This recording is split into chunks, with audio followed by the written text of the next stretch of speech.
Nors žiema labai lėtai traukiasi iš Lietuvos, tačiau pavasaris tikrai prasidės ir prasidės nugaros ir sąnarių skausmų periodas.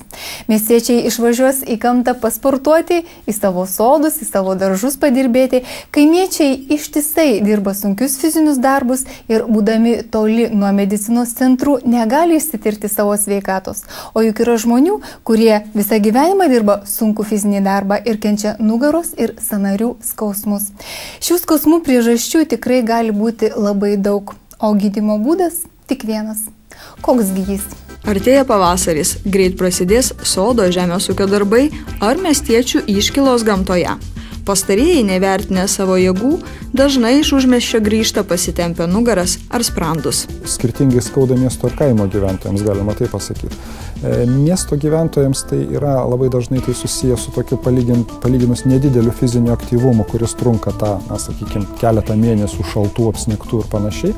Ir kada ateina pavasaris, tada išsiveržiama į kažkur į sodą ar į daržą ir prasideda karštligiškas toksai tokių sunkių fizinių darbų darymas.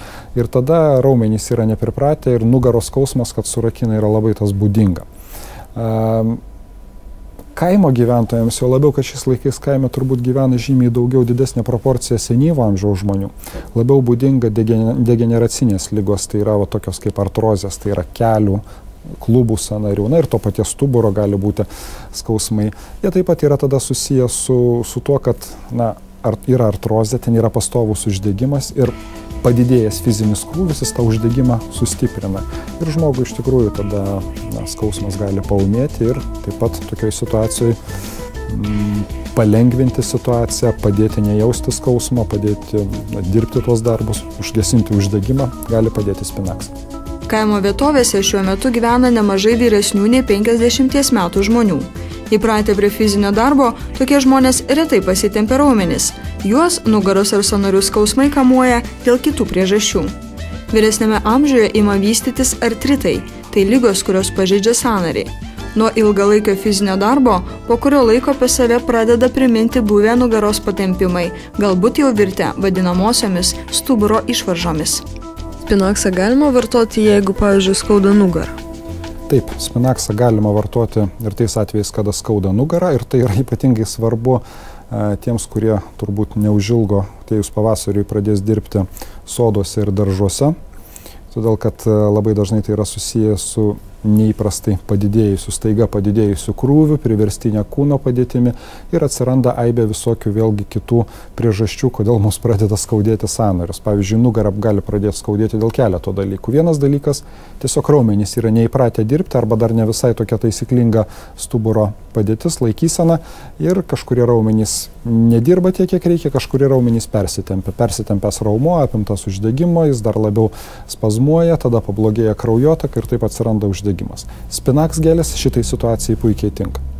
Kita situacija, kada gali mums pradėti skaudėti nugarą po tokių darbų sunkių laukuose, daržuose, tai yra, kada yra, sakykime, tokios ligos kaip stuburo tarpslankstelinio disko išvarža. Tai yra tam tikra pagalvėlė, diskas tai yra tam tikra pagalvėlė tarp slankstelių, kurie amortizuoja, jos dėka mes žengdami žingsnį nejaučiam smūgio į galvą, tos padeda spirokliuoti stuburai. Tačiau kartais taip atsitinka, ypatingai sunkaus fizinio krūvio metu, jeigu prieš tai nebuvo judėta, jeigu yra laikysenos defektų ir kitų priežasčių, tas diskas gali pasislinkti ir prispausti nervinę šaknelę. Tai paprastai būna taip, kad žmogus pabandė ten pastumti, nežinau, kažkokius, tarkim, klimpusį automobilį pabando stumti arba kažką staigiai pakelti sunkiai, ypatingai jeigu dar tokios pasuktos pozicijos, per juosmenį pasisukęs buvo tuo metu ir staiga pajunta aštrų veriantį kaip peilio dūrį skausmą ir nebegali atsitiesti. O kartais tai atsitinka tiesiog iš ryto keliantis iš lovos, kad staiga skausmas ir jau žmogus negali apsiauti batų ten ar kelnių užsimauti netgi. Tai yra iš tikrųjų labai stiprus skausmas. Tai dažniausiai reiškia, kad krustelėjo ta išvarža ir prispaudė nervinę šaknelę. Skausmas gali plisti į koją, šoninių paviršių arba užpakalinių šlaunies paviršių. Ir, taip pat pirmoji pagalba tinka Spinax. Jeigu tai nepadeda, tokiu atveju gali tekti kreiptis ir į gydytoją, net ir neurochirurgą. Ir kuo Spinaxas išsiskiria iš kitų vietinio poveikio nuskausminančių ir uždegimą slopinančių vaistų, tai yra tuo, kad kaip veiklioji medžiaga ketoprofenas yra stipriai nuskausminantis ir slopinantis uždegimą, gerai prasiskverbia į uždegimo židinį. Kita vertus, spinaks sudėtyje nėra jokių bereikalingų priemaišų, tokių kaip kvapnių medžiagų, kurios gali alergizuoti, kurios nėra reikalingos ir nėra būdingos veikimui, kažkokiu tai kitokių komponentų, kurie, keltų galbūt kažkokią tai grėsmę, alergijos ir panašių dalykų. Yra tik tai ta veiklioji medžiaga, kurios ir reikia žmogui. Žodžiu, žmogus gauna tai, ką perka. Viename spinaks grame yra 25 mg ketoprofeno, tai nuskausminanti uždegimą mažinanti medžiaga. Tyrimai rodo, kad ketoprofenas yra viena efektyviausių medžiagų skausmui malšinti. Sudėtyje esanti pagalbinė medžiaga propileno glikolis padeda per odą prasiskverbti didesniam ketoprofeno kiekiui. Dar vienas privalumas yra tai, kad gelį įtrynus beveik nesijaučia kvapo. Be to, spinaks sudėtyje nėra levandų aliejaus, kuriam kai kurie pacientai gali būti alergiški.